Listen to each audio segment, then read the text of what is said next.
Despite their vow of non-violence, a king and his mother once offered a lifeless cock made of wheat flour to a temple of the Devi in hopes of resolving a standing issue. As a consequence, they were severely punished in their next lives.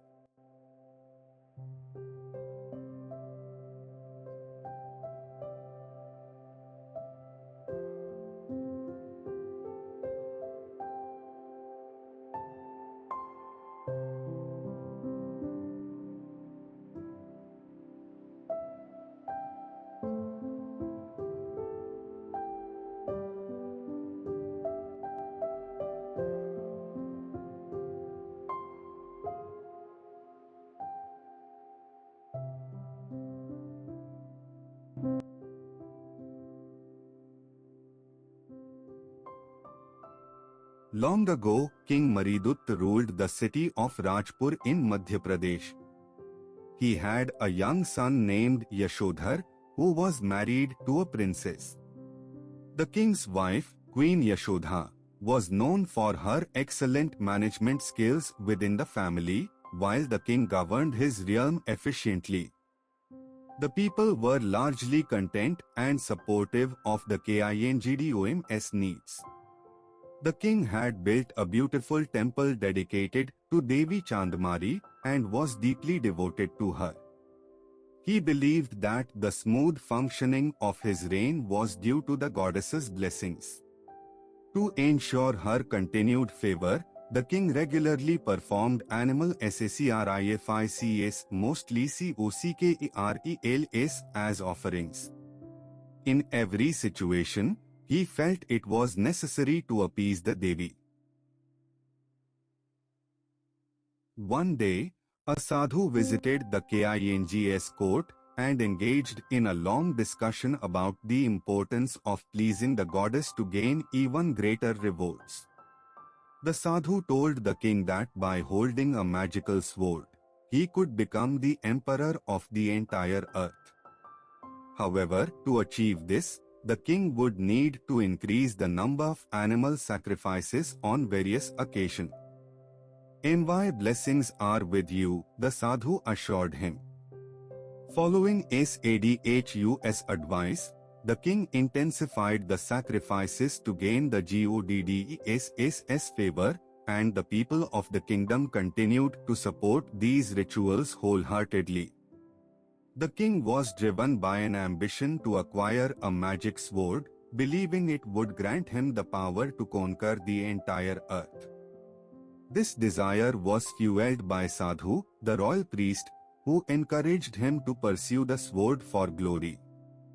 However, this pursuit led to a rise in violence against animals, as sacrifices were performed to appease a deity. The king, consumed by his ambition, acted without considering the consequences. The same disregard spread among the public, following the king's example. At the outskirts of the city, a group of Muniraj, enlightened monks, had come and stayed for a while. Disturbed by the atrocities committed against animals, they resolved to correct the king's misconceptions. The leader of the group, gifted with clairvoyance, asked one of his pupils to demonstrate his powers to convey the message of non-violence. The pupil reached the king through the air, flying over the temple, where a large crowd had gathered. As the pupil descended gracefully from the sky, everyone present, including the king, stood in awe. The king had never witnessed such an extraordinary sight before and was deeply impressed by the power displayed by the Muniraj. Muniraj approached the king and asked, "Why do you indulge in such senseless violence?" The king replied, "We do this as part of our tradition to please the Devi and earn her blessings. Our priest even suggested that by following this path more rigorously, we might obtain the magic sword, which will help me conquer all lands. So far, I have not needed to do anything beyond wielding the sword. Her blessings have smoothed the way for my reign. Muniraj responded, O king, everything you enjoy today is not due to the priest or the deity, but the result of your own past karma. Muniraj continued, you must understand this truth, external rituals and sacrifices have no real power over your destiny. Ignorance of this will lead only to suffering and ruin. True awareness lies in comprehending the laws of nature and aligning with them. Ignorance is dangerous, leading to disastrous consequences. To understand this further, the Muniraj added, my Guru, who resides outside the city, can enlighten you on the deeper workings of karma and the universe. Upon meeting with the group head of the Muniraj, the king learned the fundamental principles governing the natural laws and how these could benefit one's personal and spiritual upliftment. The core principle of the system began with the practice of non-violence. The interaction with the Muniraj transformed the king's perspective on the true meaning of life. Within a few days, the previously troubled king resolved to follow all the prescribed principles and sought initiation. His announcement to undertake Diksha left his family and close associates in turmoil. Despite their earnest pleas to postpone the initiation, the king remained firm in his decision. The queen, in particular, was deeply sorrowful, overwhelmed with grief and tears. He remained steadfast despite the emotional appeals. The king permanently locked the Devi temple and ordered his family to refrain from engaging in any violent actions. He gave specific instructions to his son, Yashodhar, and his own queen to strictly adhere to the principles of non-violence, emphasizing that the temple was never to be reopened. Ultimately, the king renounced his throne and worldly possessions to become a naked Muniraj, joining the group he had once met. The king embraced asceticism and became a Muniraj. The new king, Yashodhar, was skillfully managing the kingdom with strong support from the queen's mother. He had put an end to the practice of sacrificing animals to please the Devi, ensuring peace and compassion throughout his reign. Soon, he was blessed with a son, and the royal family thrived under the harmonious leadership of the king. As the king's son grew into youth, everything appeared to be in order. However, Yashodhar felt an unsettling sense that something was amiss.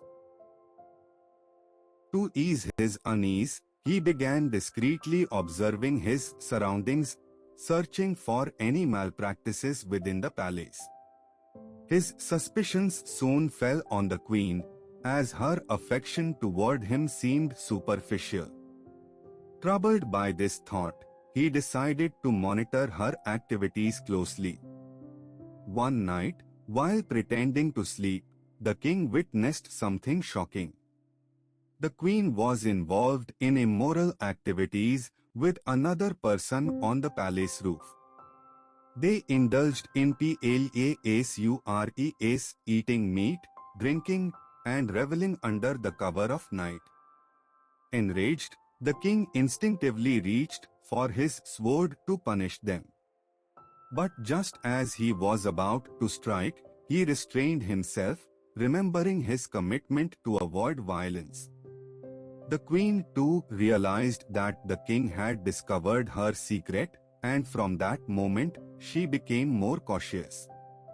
Burdened with conflicting emotions, Yashodhar retreated into deep thought, seeking the right solution to his dilemma.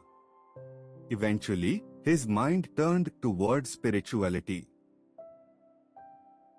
He recalled how his father had embraced Diksha, spiritual initiation to resolve his troubles, though it had caused his mother great pain. He feared that following the same path might hurt his queen mother just as deeply. After much contemplation, the king devised a plan. The next morning, he visited the queen mother and shared a fabricated story, claiming he had a prophetic dream. In this dream, he foresaw a grave crisis threatening the kingdom, and the only way to avert disaster was for him to undergo Diksha, just as his father had done. Hearing his troubling story, the mother advised the king to open the long-closed doors of the Devi temple and please the goddess by sacrificing some animals to resolve the arising issues. However, the king refused, considering it an act of violence. He explained that his father had instructed him never to engage in such practices. In response, the mother suggested that instead of sacrificing a live cock, they offer one made of wheat flour, thereby maintaining both tradition and non-violence. The next day, the symbolic cock was offered at the temple and ceremonially cut into pieces with a sword. With this ritual completed, the Devi would now set everything right. The mother said, "Be happy." The queen, however, grew suspicious of the king, possibly believing he was aware of her schemes. Fearing he might interfere, she decided to eliminate him discreetly. Over the next year, she masked her intentions by displaying affection and care for the king and his mother. As part of her plan, she invited them to a grand feast. The food served was laced with poison, which silently ended both the king's and the queen mother lives. Following this, the queen assumed the role of the queen mother, and her son, Devdatta, was crowned king, with his wife as queen by his side. The mother queen now held control over the kingdom and was free to govern as she pleased. A new era of the regime began, filled with indulgence. Devdatta was a strong ruler and an avid hunter. Wine and meat became staples in his life. Some years into the reign, he and his wife were blessed with twin children, a boy and a girl. Meanwhile, the former king, Yashodhar, and his mother faced the consequences of their karma, despite their seemingly minor transgressions. Karma punished them harshly, condemning them to 7 cycles of birth as animals, each life entangled in the suffering caused within their own family. In the 8th and final birth, they were reborn as the twin children of the reigning king, who adored them deeply. By then, the mother queen had also passed away. The twins were the final incarnation of Yashodhar and his mother. During this reign, no Muniraj, ascetic sage, was permitted to visit or reside in the kingdom. One morning, while out hunting with a pack of 100 dogs, the king noticed a Muniraj sitting peacefully in the royal garden. Furious at the sage's audacity, the king decided to hunt him down for amusement. Standing at the garden gate, he commanded his dogs to attack the Muniraj, expecting an entertaining spectacle of destruction. However, something miraculous happened. As the dogs reached the Muniraj, instead of attacking, they circled him 3 times and then calmly sat down before him in neat lines. He controlled all the dogs, confident that the magic would have no effect on him. As he approached the sage, he dismounted his horse and sat among the dogs. Gazing at Muniraj, who sat peacefully in deep meditation, the king felt remorse for ever considering harm toward such a kind-hearted soul. Filled with guilt, he thought of atoning for his intentions by sacrificing his own life as an offering to the sage. Just as he prepared to unsheathe his sword, Muniraj opened his eyes and said, "It is not noble to act in such a way." Surprised, the king asked, "O Muniraj, how did you know what was in my mind?" With the gift of clairvoyance, Muniraj responded to the king's unspoken thoughts. The king then posed several questions. "I understand that my grandfather became like you.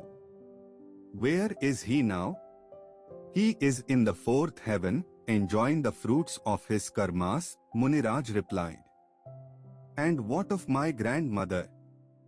"She has been reborn as your daughter." "My father?" "Your father has returned to you as your son." "And my mother?" "She has taken birth in the sixth hell, suffering there for her past deeds." Muniraj continued, revealing several other karmic truths that astounded the king. Moved by the sage's wisdom, the king felt an overwhelming desire to renounce worldly life and requested spiritual initiation, or Diksha. The king's children, observing the conversation from the palace, were astonished to see their father speaking with such a revered ascetic. Filled with curiosity and reverence, they hurried to the scene. Upon seeing Muniraj, they remembered their own past lives and the 7 modes of existence, which deepened their longing for spiritual liberation. They too asked for Diksha. However, the king gently discouraged them, saying, "You are still young. You should wait for the right time to embark on the path of renunciation." Despite their father's counsel, the children, enlightened by their memories, remained firm in their desire to renounce. After much deliberation, it was decided the king would take Diksha immediately. The children would embrace celibacy in their youth and, when the time was right, pursue Diksha later in life. A once powerful king, known for his adherence to violence, eventually embraced the principle of non-violence under the guidance of a Muniraj. Even his young children were initially allowed to take the vow of celibacy. From this sage, one can learn that no karma goes unpunished. Be mindful and cautious.